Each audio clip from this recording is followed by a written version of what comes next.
This noise started suddenly. We thought for all the world it was an exhaust leak at one cylinder. Investigation showed leaking of exhaust gas near the manifold. We just replaced the manifold gasket. It's burning off our penetrating oil right now. But the sound is exactly like before we replaced the gasket.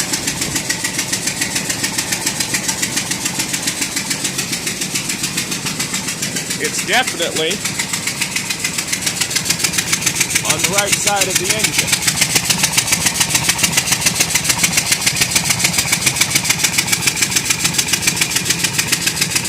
But if it's not an exhaust leak causing this chug, chug, chug,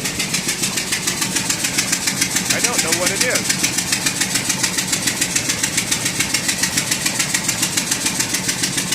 For reference, we are looking at a 2000 Ford Expedition with a 5.4 liter Triton engine.